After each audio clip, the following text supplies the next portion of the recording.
Bom, boa tarde, boa noite, os colegas emepianos. Vamos dar início, então, à nossa mesa 9.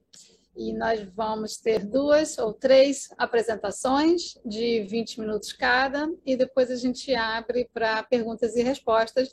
Lembrando que quem quiser pode e deve ir fazendo perguntas no chat, pelo chat, e depois a gente passa para as palestrantes. Então, nós vamos iniciar hoje com a palestra da Jaqueline Pereira Nunes. A Jaqueline é leitora de língua portuguesa na Universidade de Estudos Estrangeiros em Sichuan, em Chongqing, na China. É mestra e bacharela em Estudos da Tradução pela Universidade de Brasília e atualmente cursa doutorado em Linguística Portuguesa na Universidade Aberta de Lisboa. Jaqueline, então, com você a palavra, fique à vontade para compartilhar a sua tela e iniciar a sua apresentação.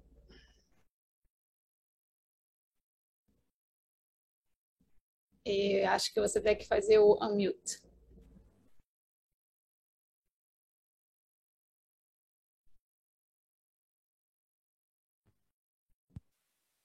Agora estão me ouvindo?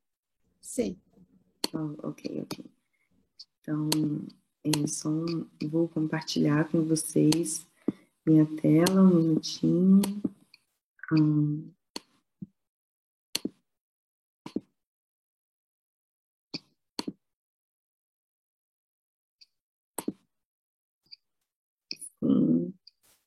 E vou editar aqui a apresentação para ficar...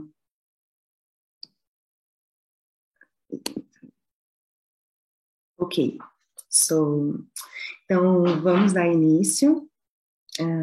Vocês veem a minha tela de PPT, de PowerPoint, sim? Nós estamos vendo o Speaker View. Ok. Então, vamos lá. Assim? Agora estão a ver? Sim, ok. Então, gente, bom dia, boa tarde e boa madrugada para quem está na Ásia, assim como eu. Primeiro, eu quero dizer que é um grande prazer estar aqui neste evento, compartilhando com vocês praticamente esse relato de experiência sobre o meu ensino aqui na universidade o meu ensino de literatura, que eu vou chamar às vezes de leitura de obras literárias, que é o nome oficial da disciplina, ou de leitura literária, né, mas que, em resumo, é a minha prática aqui na Universidade de Estudos Estrangeiros de Sichuan, na China, dando a disciplina de leitura de obras literárias, aonde o nosso objetivo principal é o ensino de leitura de textos literários. Então, esse é o sumário da minha apresentação, que eu estou compartilhando com vocês. Na primeira parte, eu vou falar sobre a disciplina e sobre a aplicação de um questionário linguístico, que foi, de fato, um ponto de virada para o nosso curso, aqui eu com os meus alunos. Depois, eu vou falar para vocês sobre o que é essa leitura, esse ensino para uma leitura literária que valoriza as 3 dimensões do texto literário. Depois eu vou mostrar a temática literária, ou a metodologia temática, que foi a metodologia que eu adotei a partir do 2º semestre que eu ministrei essa disciplina, a definição do tema e a seleção de obras, e a seleção de obras, ali tá títulos, mas é tudo obras. E eu vou mostrar para vocês terem uma ideia, uma visão geral de como que está sendo esse curso, um pouquinho de como estão as unidades didáticas, né? Mas eu vou focar mais em mostrar como estão as perguntas, porque não teria tempo as perguntas que envolvem a leitura para as 3 dimensões do texto literário, e por isso que está ali no ponto 3.2 a elaboração de exercícios. Então, eu não vou mostrar todo o material, só mesmo as perguntas relacionadas com as 3 dimensões do texto literário. Então, eu sempre fico pensando, desde o início que eu ministro esse curso aqui na CISO, CISO é a sigla da universidade, eu sempre penso que o ensino de literatura ele não pode ser um fim, né? Mas a via de condução para a realização pessoal de cada um. E essa citação que está nessa imagem, ela é de Todorov, quando ele escreveu isso quando ele estava a analisar o ensino de literatura na França, né? Então, essa instrução que sequestra da sala de aula a experiência autônoma e a experiência individual de cada um sobre o texto literário, e ela uniformiza o ensino de literatura, né, para todos. Então, eu sempre pensei que este seria o melhor caminho, o caminho em que cada um tivesse o acesso à sua leitura, cada um pudesse ter acesso à sua leitura pessoal, e não uma leitura uniformizada para todos os alunos, que eu vou mostrar para vocês mais na frente como eu tenho feito o exercício de não fazê-la, né? Então, nesse primeiro slide que eu estou falando sobre a disciplina de obras literárias, eu estou trazendo uma citação do livro que se chama Primeira Aula, que é um livro em que diversos professores de literatura brasileira, de literatura no exterior brasileira, vão falar sobre como é que é essa primeira aula para esses alunos que não têm ideia nenhuma sobre a literatura brasileira, né? Ou até mesmo a gente pode ampliar isso para a literatura dos países de língua portuguesa. Eles são alunos que estão aprendendo a língua e eles não cresceram com aquela ideia, né, desde pequenos, desde a escola, sabendo, por exemplo, sobre Machado de Assis, ou sobre ainda citando Machado de Assis, uma história famosa como Quem Traiu Bentinho? Capitu? Capitu traiu Bentinho, sim ou não? Então, essa primeira aula ela vai trazer um vazio, né? E esse vazio, eu tentei preencher ele com todas as informações possíveis sobre a literatura brasileira. Mas eu vou mostrar para vocês que esse não era o objetivo dos alunos. Eles não queriam suprir esse vazio com informações técnicas ou informações da crítica literária. Eles queriam, aqui no final ele termina falando, para onde vamos, né? Os professores e os alunos se encontram nesse vazio e eles pensam, o que vamos fazer a partir de agora? E o que eu acabei descobrindo é que os meus alunos, que eu vou mostrar para vocês depois, é que os meus alunos queriam ter acesso ao texto literário, né?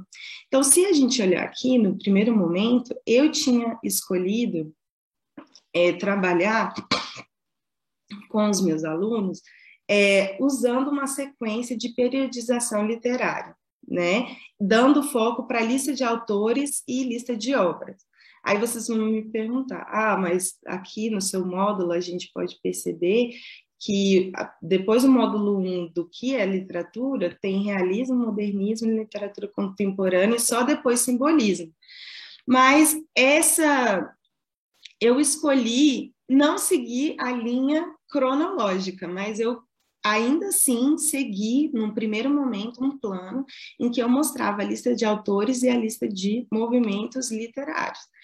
E também as características desses movimentos. Eu escolhi trabalhar realismo, modernismo e literatura contemporânea primeiro, porque essas escolas literárias têm gêneros que são mais, entre aspas, né, mais fáceis de ler por alunos de língua estrangeira, porque são gêneros que valorizam, que priorizam a narração, né, aspectos da narração, como o conto, o romance e esses gêneros. E aí, o que a gente viu, o que eu percebi foi que o curso não estava não estava avançando. Então, eu apliquei um questionário linguístico com os meus estudantes e eu percebi que o objetivo principal deles era ter um acesso às obras literárias.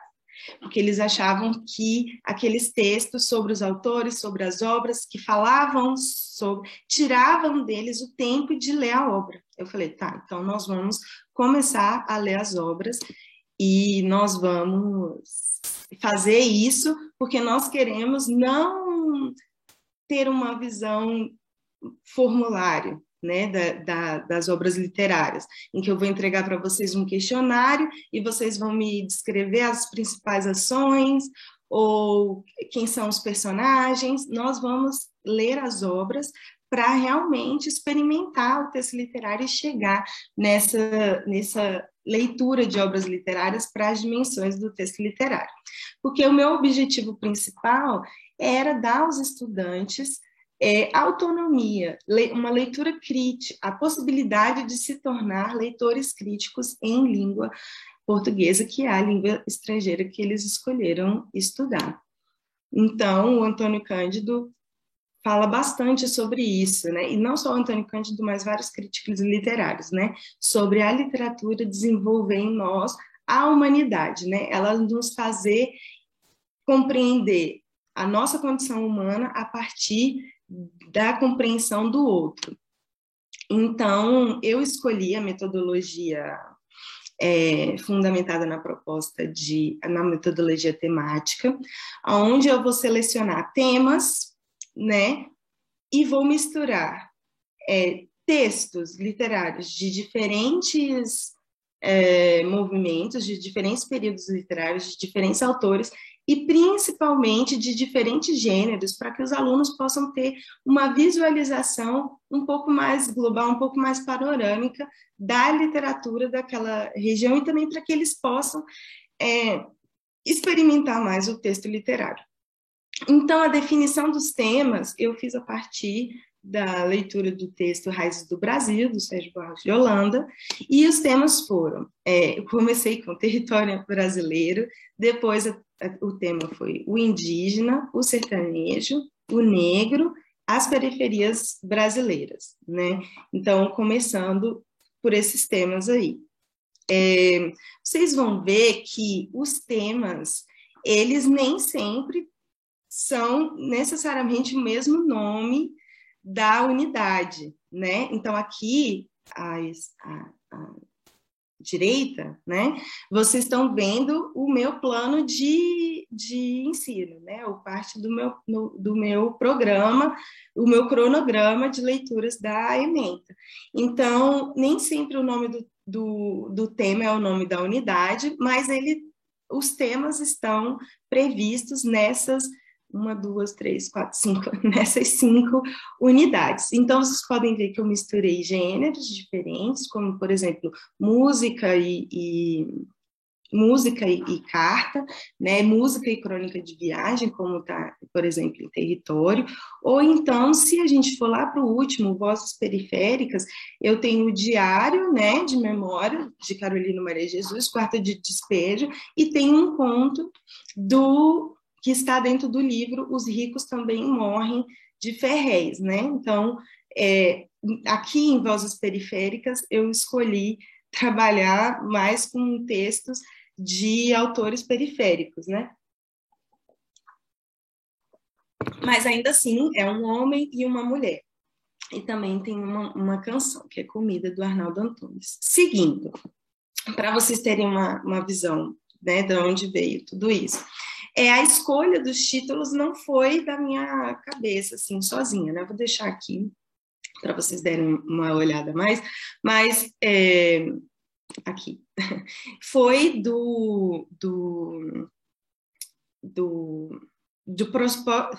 eu selecionei os títulos a partir do material publicado pelo MRE, de propostas curriculares para ensino de literatura no exterior, né? Então, ele vai dividir em 5 níveis os textos literários que estão ali, que desde um nível inexistente até um nível avançado superior.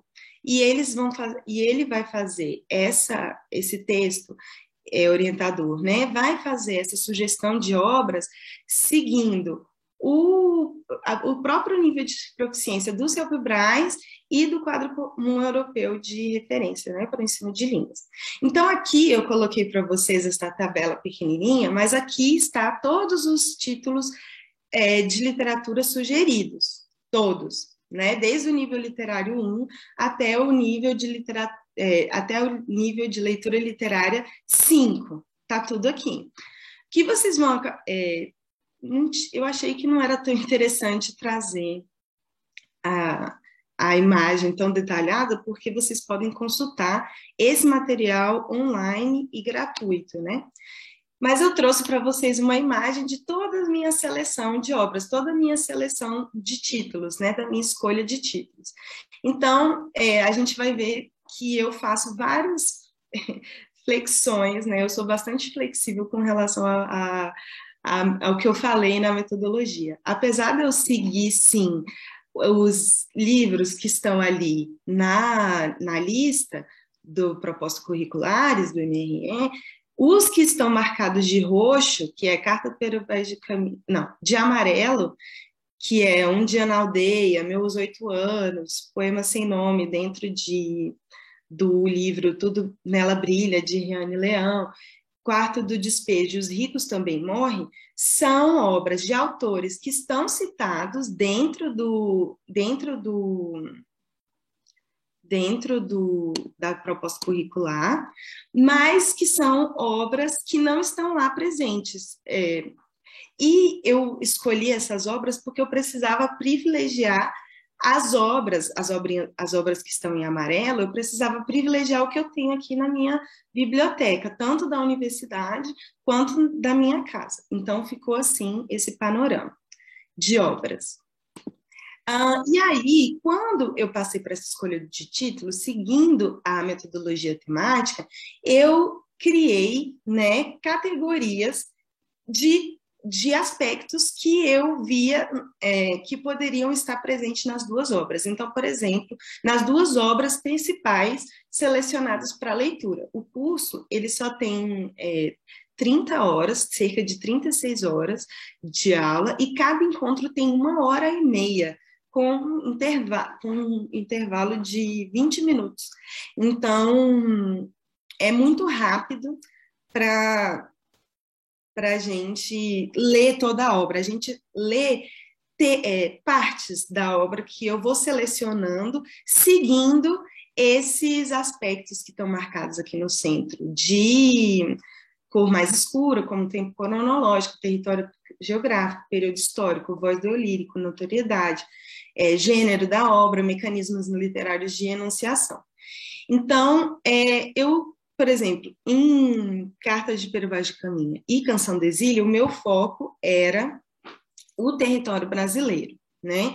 Então, a gente vai fazer análises, uma leitura literária, buscando compreender aspectos dessas vozes, desses autores, né? Dessas vozes do eu lírico, para compreender o território brasileiro, né? Então, são duas obras que versam sobre o território brasileiro no passado.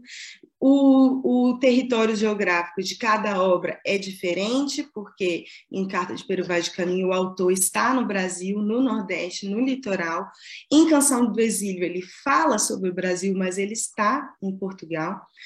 No enunciador do eu lírico, primeiro eu tenho uma pessoa que enuncia uma carta. No poema eu tenho um eu lírico que fala sobre a sua saudade da sua terra natal. Então, o primeiro eu lírico é um português falando do território brasileiro, o segundo eu lírico é um brasileiro no exílio, fora, né, com saudade.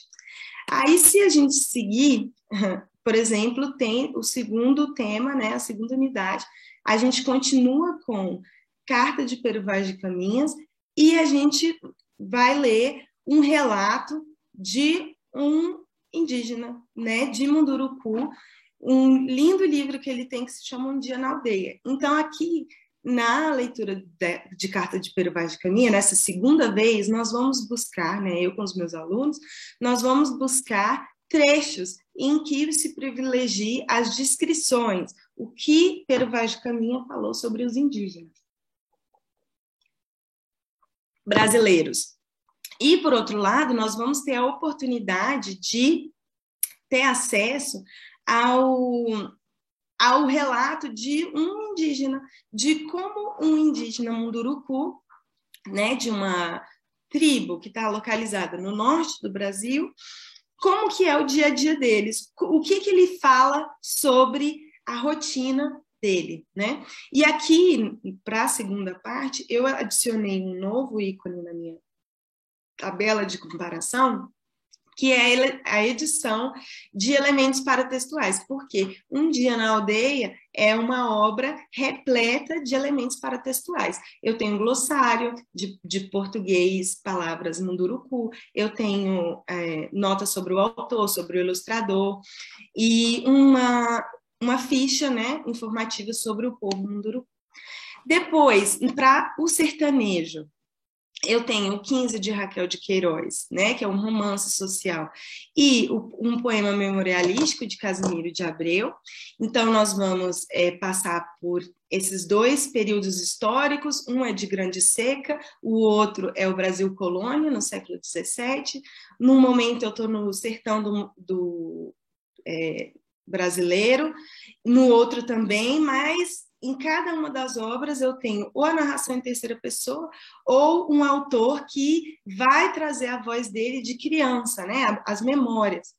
Nos mecanismos de enunciação do 15, eu tenho a descrição de fatos, de eventos relacionados a essa grande seca, e no poema eu tenho uma narração de memórias, e também a gente vai comparar os elementos paratextuais, que são os prefácios, e também aqui eu não coloquei como elemento paratextual, mas essa edição ela é bilíngue, né? Então, a própria tradução, a gente vai fazer uso, a tradução para o mandarim, né, para o chinês mandarim, a gente vai fazer uso dela na aula. Aqui, quando a gente vai falar sobre vozes negras, eu trago Ponciá Vicêncio, e o poema não tem nome, da Riane Leão, que é ótimo, porque em Ponciá Vicêncio, a voz do eu lírico, né, está descrevendo e narrando fatos, e a voz do eu lírico está o tempo todo com muita angústia, nós sentimos uma angústia, uma solidão muito grande, porque Ponciá está sempre em busca de quem ela é, ela não aceita o próprio nome, ela está sempre numa busca de quem é ela, e ela é uma pessoa que não teve educação formal, que vem de um contexto de um pouco de violência, um pouco de abandono, e ela está sempre nessa busca, quem sou eu? E em tudo nela brilha esse poema que não tem nome, que se chama Eu Sou, ela vai dizer que ela é muitas coisas que são bonitas, como ela é essas estrelas, essas constelações, mas ninguém quer saber do que ela sente ou do que ela arde, as pessoas não querem ver, não querem sentir.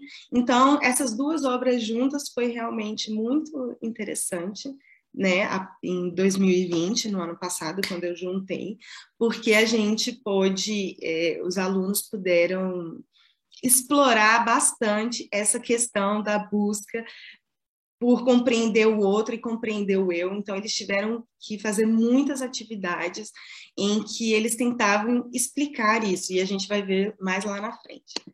E aqui no final, para terminar essa sessão de comparação, tem Quarto do Despejo, Os Ricos Também Morrem, de Ferrez. De Ferrez, então, por exemplo, sobre a notoriedade. Carolina Maria de Jesus é a grande autora negra contemporânea da literatura brasileira, né? Ela é fundamental, pilar, ela vai trazer os holofotes para as vozes negras, para os autores negros.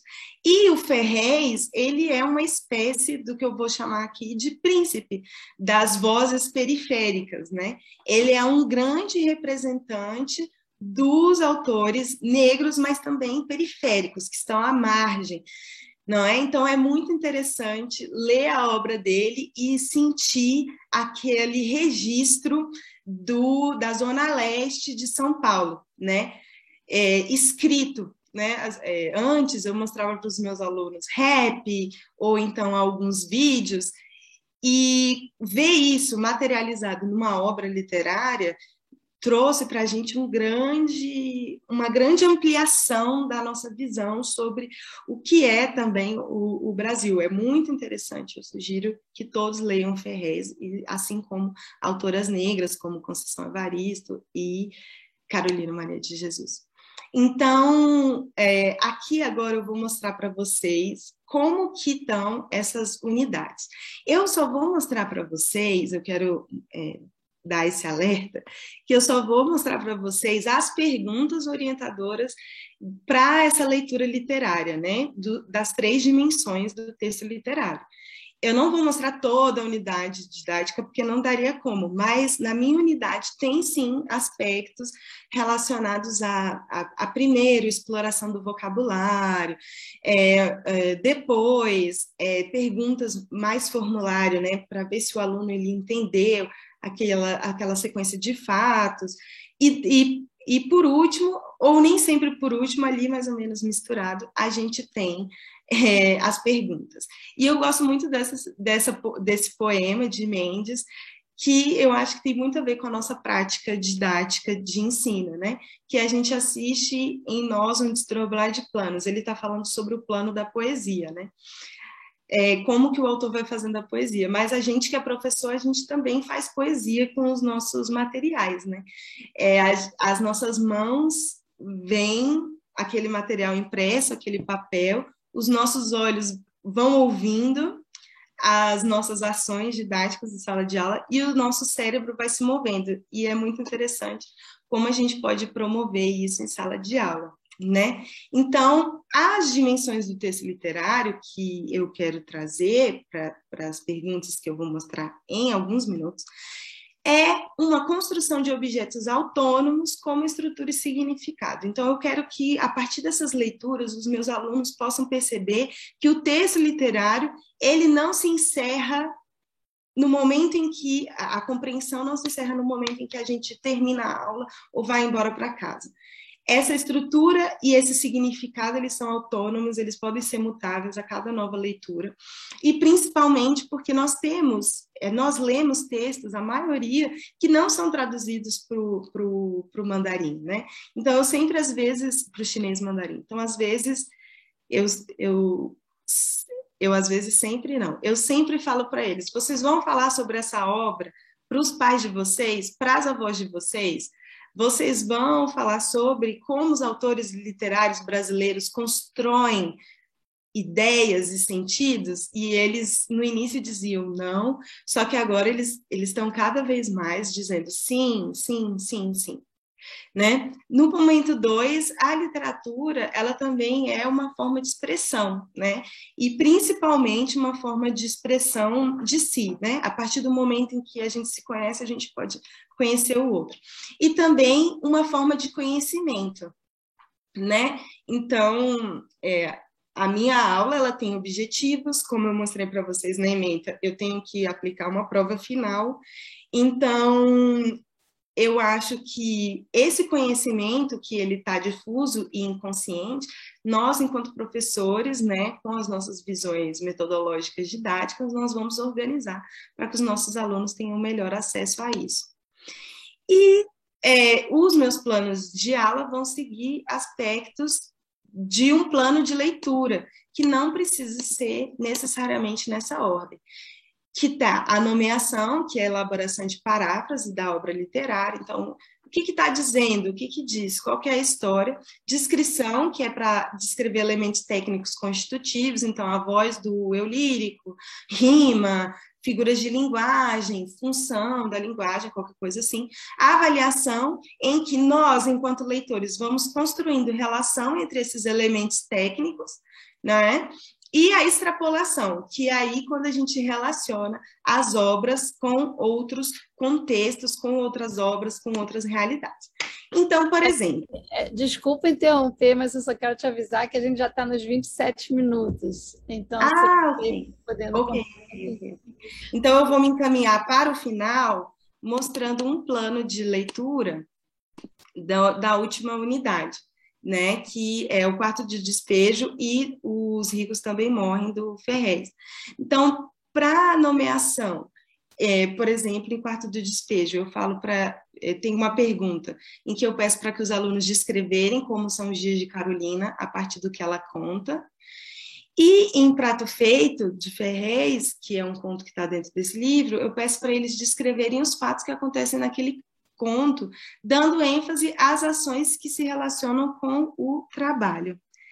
E para descrição, eu peço para eles descreverem o lugar em que o Carolina mora, e em Prato Feito, como o eu lírico vai descrever o patrão, como ele descreve como ele se sente em relação ao trabalho, qual que é a imagem que pode ficar na nossa mente a partir do que o eu lírico relata sobre o espaço, né, da casa dele. E para a extrapolação é onde eu vou perguntar para os meus alunos em que medida por exemplo, o dia a dia dos favelados brasileiros mudou em 45 anos, né? Desde a publicação de Quarto do Despejo até Ricos Também Morrem. Ou também vou perguntar qual a importância da alimentação básica no dia a dia para as pessoas que estão à margem, porque nessa pergunta aqui o meu objetivo era que os alunos pudessem falar e debater como a fome é um tema que vai mover o autor do texto literário, né? Como é um tema recorrente, assim como a solidão e tal. Então, é isso. Eu vou encerrar, mas eu gostaria de passar aqui rapidamente pelas referências bibliográficas e agradecer a todos pela atenção e pedir desculpa por ter extrapolado o tema. É tudo.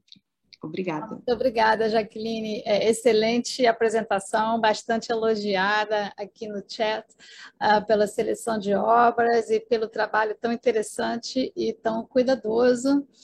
E já tem umas perguntas para você que a gente vai fazer depois da apresentação da Laura. Então, na sequência, eu apresento a Laura Marcelo, que é docente na Universidade de la República, em Montevideo, Uruguai, licenciada em Letras Modernas pela Université de Bordeaux, 3, França, e especialista no ensino e aprendizagem de português língua estrangeira, pela UDLR também. Ela obteve seu título de doutora em Ciências da Linguagem pela Universidade Nacional de Córdoba. E sua experiência profissional abrange o ensino universitário e a formação de professores, atuando nas áreas de língua francesa e portuguesa, literaturas francófonas e comparadas e tradução literária. Então, Laura, com você a palavra. Eu acho que já estou compartilhando, né? Sim. Já. Então, agradeço muito ao Luiz e os colegas que organizaram esse evento desde o ano passado com esse desafio da virtualidade. Agradeço as parceiras da mesa, a Viviane, a Jacqueline e a Caroline, que não apareceu, mas quem sabe se ela ainda aparece.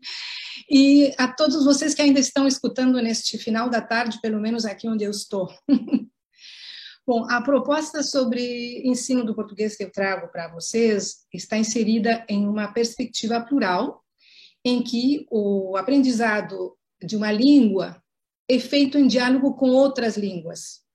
E nessa linha de trabalho, temos desenvolvido na universidade, no Uruguai, a única universidade pública do Uruguai, a UDELAR, cursos de leitura que visam o desenvolvimento da proficiência em leitura simultânea em várias línguas, com base nas abordagens plurais. O grau, neste caso, né, nesse enquadramento teórico, temos vários conceitos. Dessa vez, eu vou focalizar minha fala na questão da proximidade e a distância. O grau de proximidade ou de distância entre as línguas, inclusive dentro das mesmas famílias tipológicas, é um dos fatores relevantes no processo de ensino-aprendizagem de línguas segundas e, em particular, nesta perspectiva plural intercompreensiva. Então, com base nas reflexões de autores que vocês estão vendo aí, como Meissner, Candelier e Tost, entre outros, incorporamos uma proposta de cursos de intercompreensão semestrais de línguas segundas em 2 ou até 3 línguas. O ano passado já experimentamos português, francês e inglês no AVA, no âmbito virtual de aprendizagem. E nesses cursos, no caso do Uruguai, a presença do português é fundamental, porque no Uruguai o português pode ser língua estrangeira, mas também é, como vocês já sabem, língua primeira ou língua segunda de uma parte da população. Só que muitas vezes nossos conterrâneos não têm consciência disso, muitas vezes. Bom, aqueles que moram na fronteira, sim, mas o português é língua próxima em vários sentidos na nossa sociedade. Então, por exemplo, aí, essa natureza múltipla do português na nossa sociedade envolve situações de contato ou até, ainda hoje, de conflito.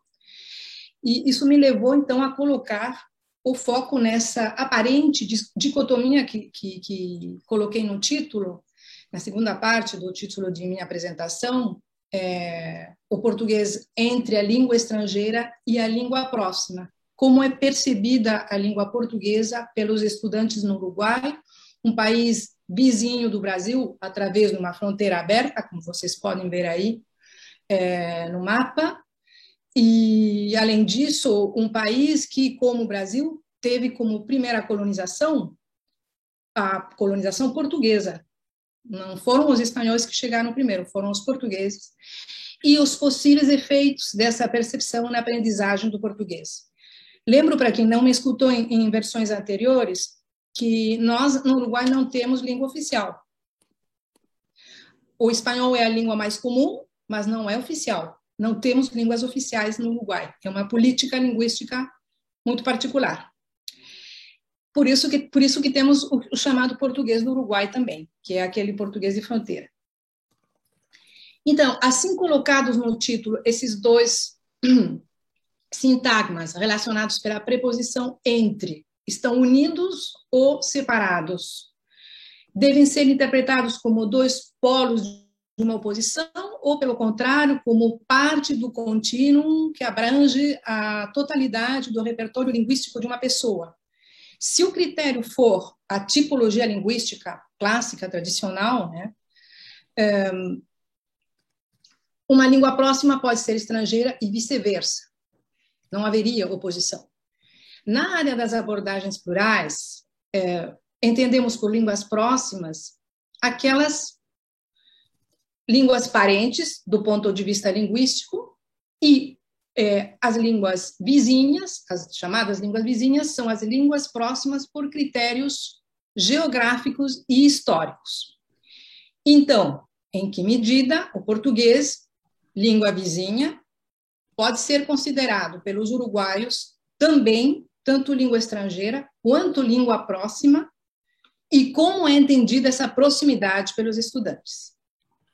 A pesquisa que fizemos de tipo qualitativa, com observação participante, abrangeu mais ou menos uns 201 estudantes, e foi aplicada em 3 grupos entre 2018 e 2020, a partir de 4 instrumentos: questionários no início e no final do semestre, autoavaliações no final de cada uma das 10 unidades, avaliações de proficiência e entrevistas a grupos focais.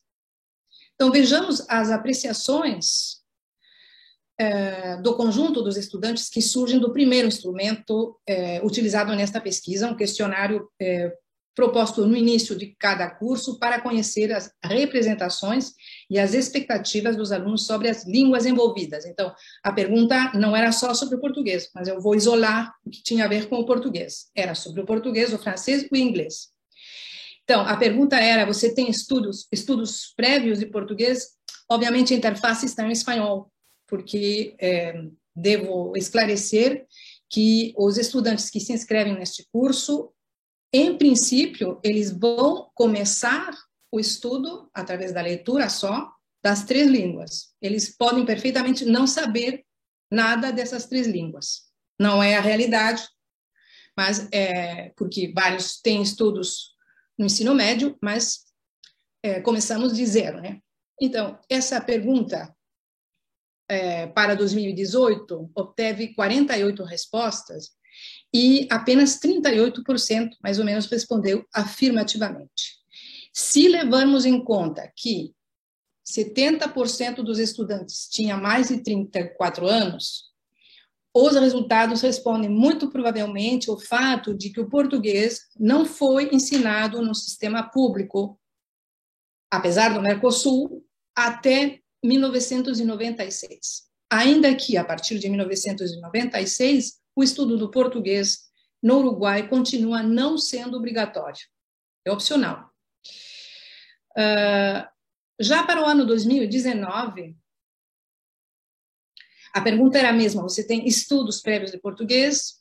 A proporção foi bem maior, tivemos 30 respostas, e aí 53%, e nessa metade, mais do que a metade do grupo, 35% marcou ter aprendido no ensino público, 30% no privado e, o que é interessante, 35% já marcou esse ano que sabia que tinha estudos de português na educação não formal ou como autodidata.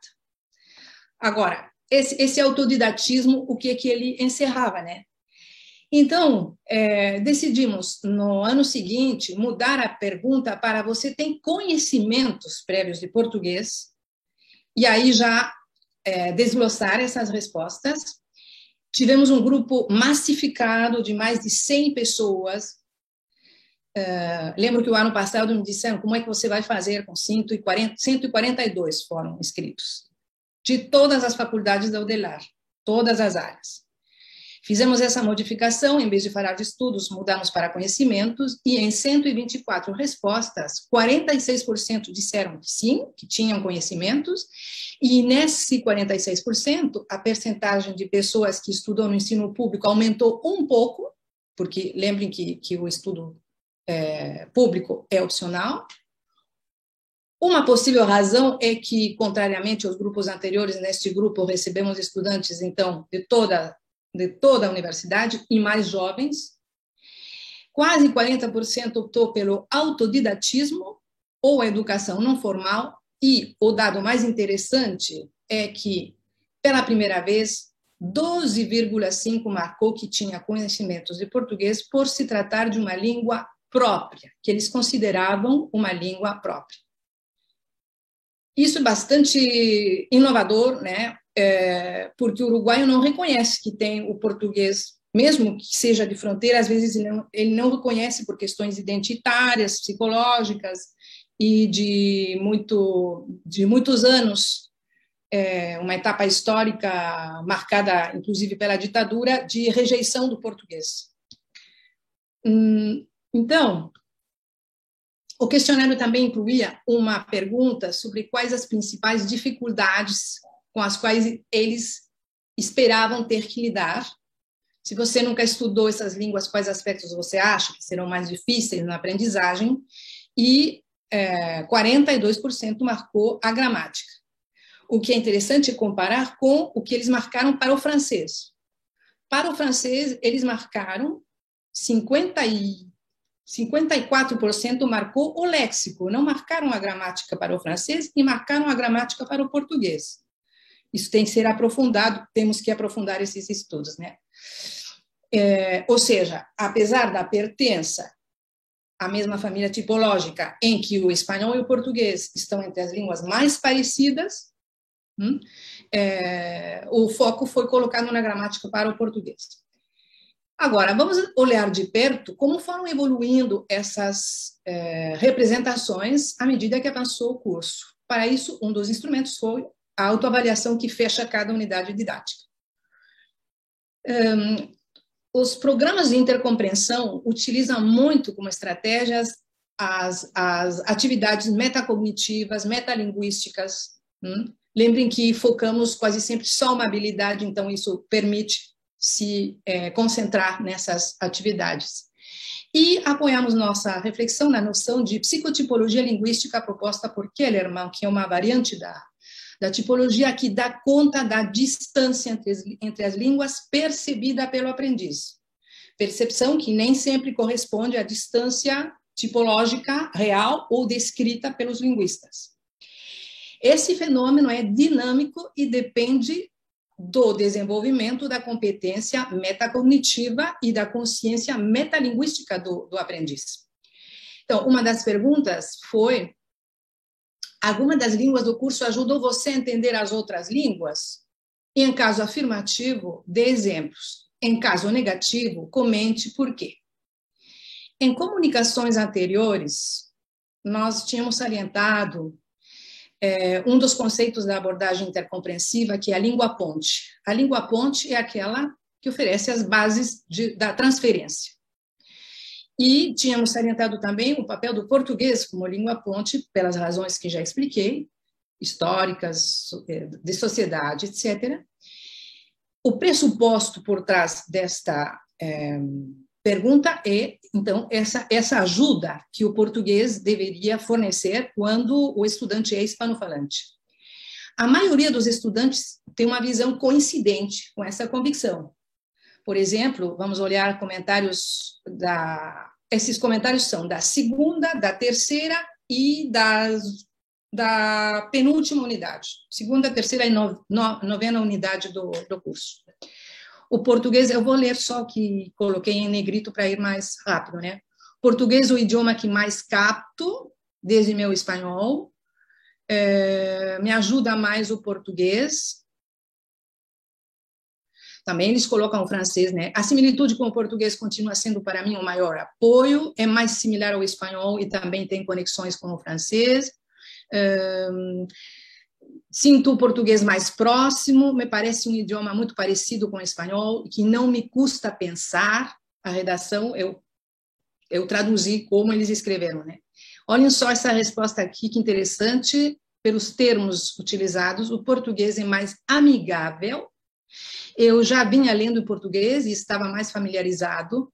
Em alguns casos, a passagem do espanhol para o francês não ficava muito clara, mas com o português como mediador, tinha mais elementos para resolver os comandos. Então, os termos mais frequentes para expressar esse apoio que os estudantes encontram no português foram ajuda, similar, parecido, mais próximo, amigável, mediador.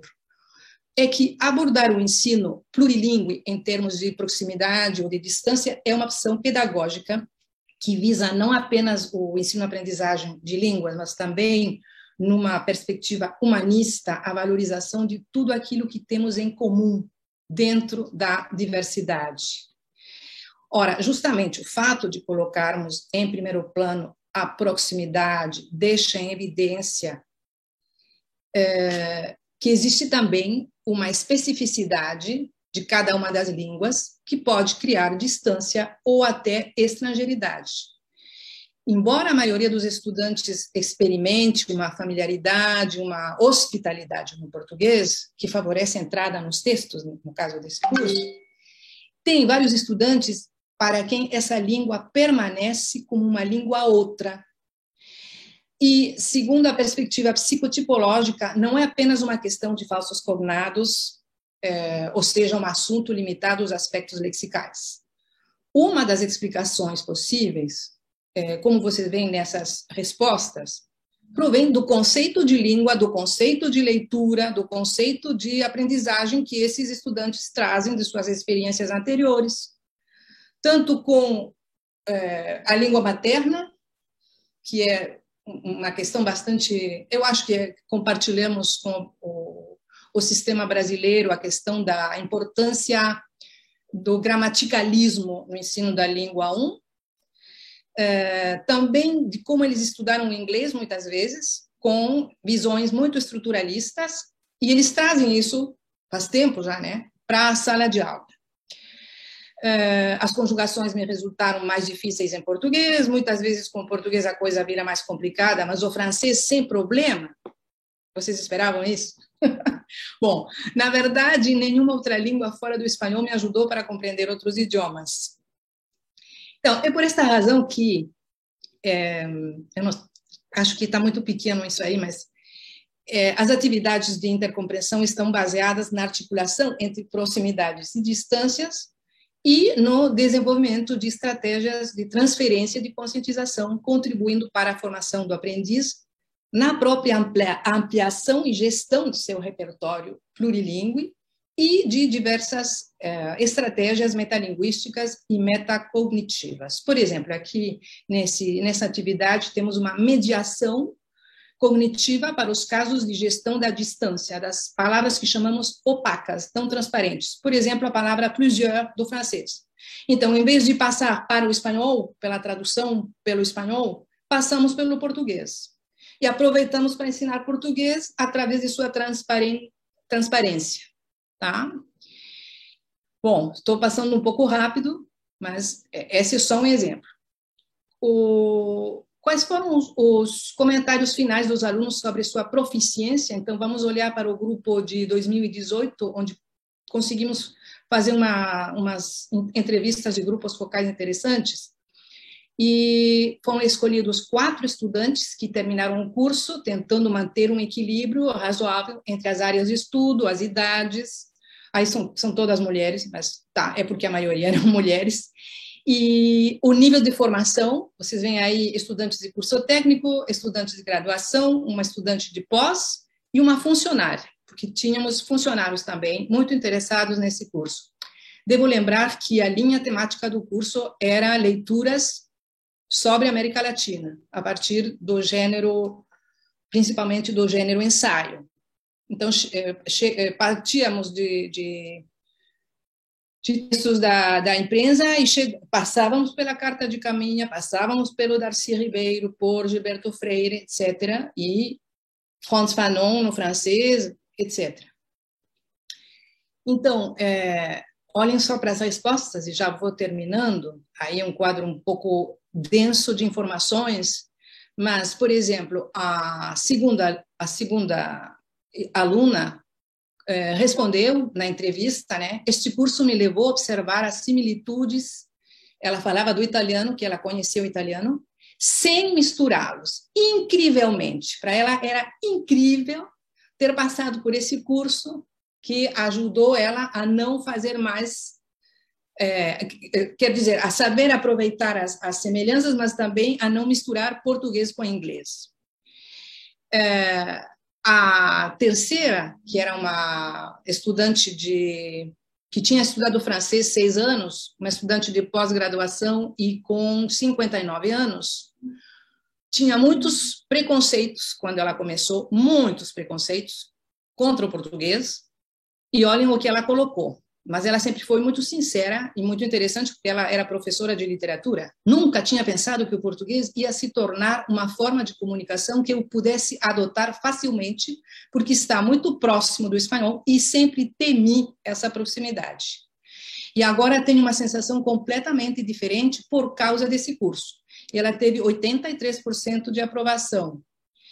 E também tem casos um pouco especiais, como o desta funcionária que é especialista de língua de sinais, também, ela é professora de língua de sinais, e que não quis nunca reconhecer sua relação estranha com o português e com o inglês. Ela tinha um bloqueio com o inglês, apesar de ter feito 10 anos de inglês, ela dizia que não sabia inglês, e com o português ela não queria reconhecer seus conhecimentos e seus limites. Então, no final do curso, nunca fiz curso de português e leio sem problema.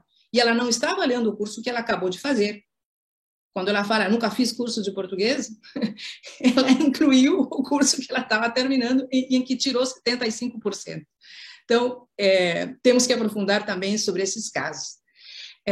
Bom, nas considerações finais, eu queria dizer que uma das reflexões que deixa esse estudo, que parece necessário ir além das definições linguísticas, considerar outras dimensões que entram em debate, porque o tratamento desta questão traz aspectos geopolíticos, sociolinguísticos, identitários, relacionados com o imaginário sobre essa língua na nossa sociedade, e, por conseguinte, as representações individuais, mas também coletivas decorrentes desse construto. Então, os modos em que as pessoas vivem diferentemente o português, como diziam os colegas da Universidade de Córdoba, no congresso que eles fizeram em 2016, os modos de se viver a lusofonia, lembram, como diz Rebus, que toda tentativa para aprender uma outra língua vem perturbar, questionar, modificar aquilo que está inscrito em nós com as palavras dessa primeira língua. É por isso que o português pode chegar a ser uma língua ponte para alguns ou para outros um entrelugar, como fala o Silviano Santiago, né? Ou seja, sua aprendizagem pode abranger dimensões cognitivas e afetivas com as quais é enriquecedor trabalhar em diálogo com outras línguas. Muito obrigada por ter aguentado até agora. Prazer, Laura. Eu adorei sua apresentação, achei interessantíssima, principalmente pelos resultados, alguns bastante surpreendentes, não é? E antes de abrir aqui para as perguntas, eu vou aproveitar e fazer uma pergunta para você. Eu fiquei pensando, como você trabalha, ou se você já trabalhou, né, os resultados dessa pesquisa no seu curso, não é? Você tem algum tipo de conversa com eles sobre os temores, as percepções, não é? Como você inclui isso também no próprio processo didático? Sabe que como cada unidade, são 10 unidades, 5 antes da primeira avaliação, 5 antes da segunda. Então, cada vez que o pessoal termina uma unidade, temos os fóruns, temos consultas online ou presenciais, quando as pandemias permitem. Nós estamos voltando para a presencialidade a partir desse próximo semestre na UDELAR. E, então, essas conversas podem ser individuais ou coletivas, ou, inclusive, às vezes, nos fóruns, eles respondem uns aos outros. Tem pessoas que nunca intervêm nos fóruns, vocês sabem, e eu confesso que eu não sou muito... não sei praticar muito relançamento por causa do tanto trabalho que a gente tem, mas é muito importante ter alguém na equipe que lance a discussão nos fóruns também e, obviamente, o melhor lugar é a sala de aula presencial, sem dúvida, porque aí tem uma espontaneidade que não tem nos outros casos, né? E, bom, temos mudado algumas atividades também em função dessas devoluções deles. E também para a avaliação. E na avaliação também tem uma pergunta sobre isso, sobre os conteúdos culturais, não é só língua. Muito, muito interessante, obrigada. Jaqueline, uma pergunta para você que foi feita, não é? Se você pode contar um pouco para a gente qual é o nível dos seus alunos nesse curso que você descreveu hoje aqui na sua apresentação. O nível dos alunos é o nível B1, B2, alguns pouquíssimos alunos, o nível avançado. A turma aqui na China de graduação tem em média 30 alunos e é bastante discrepante o nível de proficiência entre os alunos, né? Então, por isso eu seleciono trechos apenas das obras, considerando o tema, né? Então, por exemplo, em Carta de Pero Vaz de Caminha, como o tema é território brasileiro, eu vou selecionar excertos em que ele vai falando sobre o território. A gente lê tudo aquilo, claro, né? Eu tento dar uma sequência assim lógica, né? Como se fosse um recorte. E a partir disso, agora o poema não. Os poemas, como tem a tradução para o mandarim, a gente faz a leitura integral do poema ou da canção, né? Por conta da extensão. E então esse é o nível deles. E a gente faz muitas atividades para tentar suprir o desnivelamento linguístico, ou até mesmo a falta de conhecimento linguístico. A gente faz muitas atividades para trabalhar o vocabulário e também para compreender aspectos mais pormenores, né, da obra. Muito obrigada. Gente, a boa notícia é que a gente tem um pouco de tempo sobrando, então eu convido quem quiser fazer uma pergunta ou um comentário, vocês podem ligar os microfones e perguntar diretamente às participantes. Ana? Eu gostaria de fazer uma pergunta, pode ser? Sim, claro. Então, eu Pois não. Eu trabalho, eu sou doutoranda, terminei recentemente meu doutorado, relaciono a teoria geopoética com a língua portuguesa, como língua estrangeira, PLE. E eu gosto muito dessa relação que a teoria geopoética estabelece, assim, metaforicamente, entre língua ou linguagens e territorialidades. A gente usa linguagens porque nós entendemos que a materialidade discursiva, no caso as imagens, elas têm uma influência muito forte também quando nós trabalhamos o idioma, não apenas a gramática, mas também as imagens que a elas se associam. Vocês já ouviram falar ou de alguma forma já experienciaram essa teoria, a geopoética, com o português? Eu não. Infelizmente, Eu não. Você não, vai ter que fazer uma palestra sobre isso. sim. Que a teoria é relativamente nova, né? Ela começa no final dos anos 70, mas no Brasil ela ainda não foi muito difundida. Aí daí a minha curiosidade para saber se foram pouquíssimas teses que eu encontrei no Brasil sobre isso, e aqui na Alemanha também, a maioria na França, Inglaterra, Estados Unidos, alguma coisa, e Canadá até que bastante, por causa da Universidade de Quebec. Mas era só curiosidade para saber como é que anda a divulgação dessa teoria. Jamile, desculpe, mas você pode resumir numa linha, numa frase, mais ou menos, por onde vai a geopoética? Sim. Ela foi criada pelo filósofo Kenneth White, oficialmente em 1979. Ele faz um neologismo entre digamos, espaço, terra, o espaço que nós dividimos. Só que esse espaço não é apenas um espaço real, ele pode ser um espaço também metafórico, fictício, né?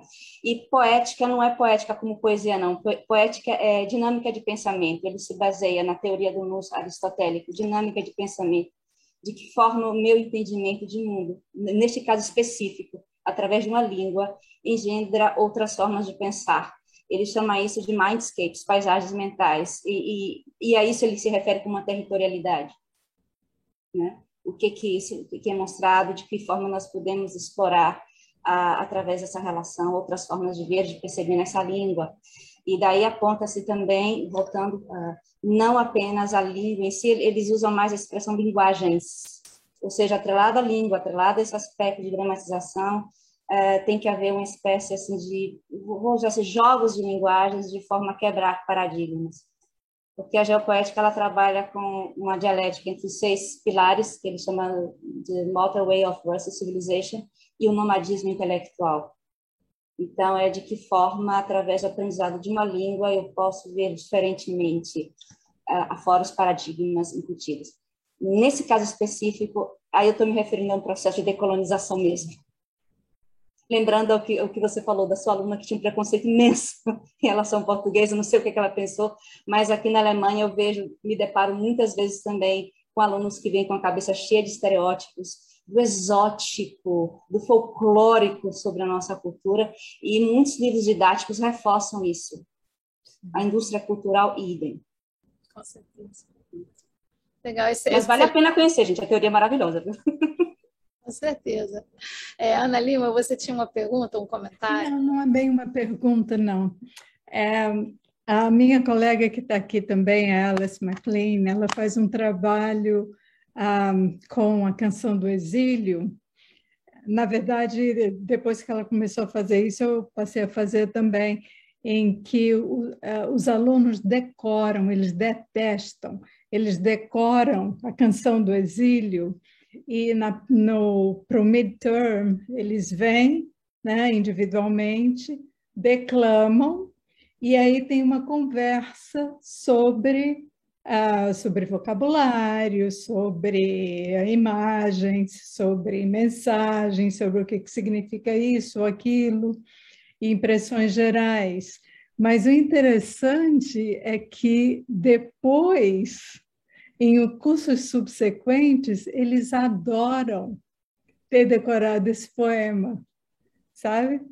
Então, é assim uma coisa que para mim é surpreendente, porque é uma coisa que no momento eles não gostam, mas depois eles apreciam, né? Porque quando você decora um poema, ele se torna parte do que você tem sobre a língua, o que você aprendeu, né? Eu não sei se a Alice tem alguma coisa a acrescentar, mas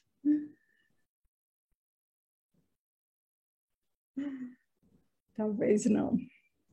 Mas é só uma sugestão. Os alunos gostam muito disso.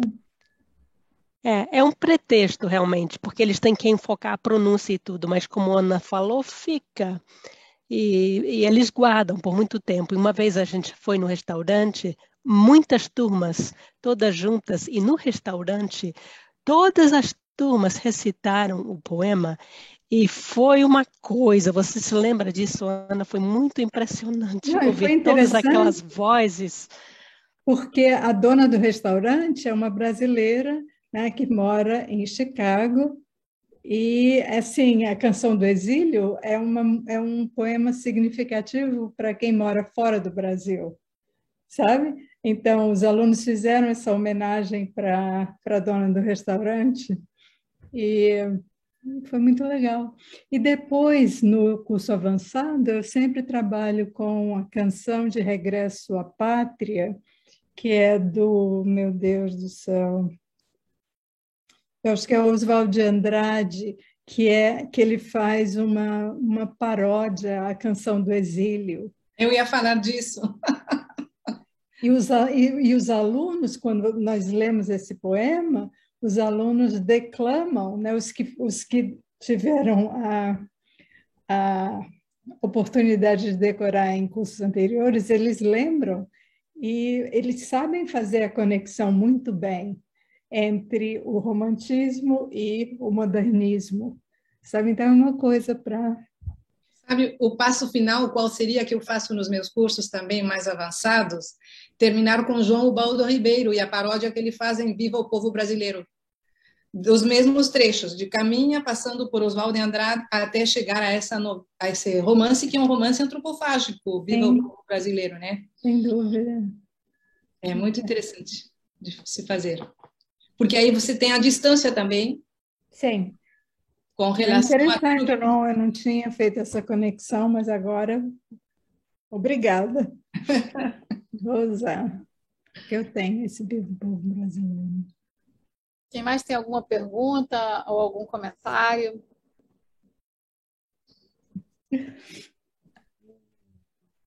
Eu acho que a gente pode também fazer com música, né?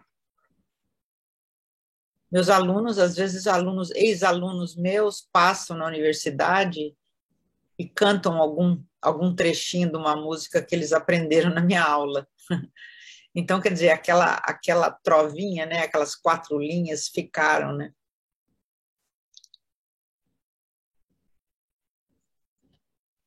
É verdade. Gente, mais alguma pergunta, algum comentário? Então vamos aproveitar para dar uma descansadinha até a próxima mesa.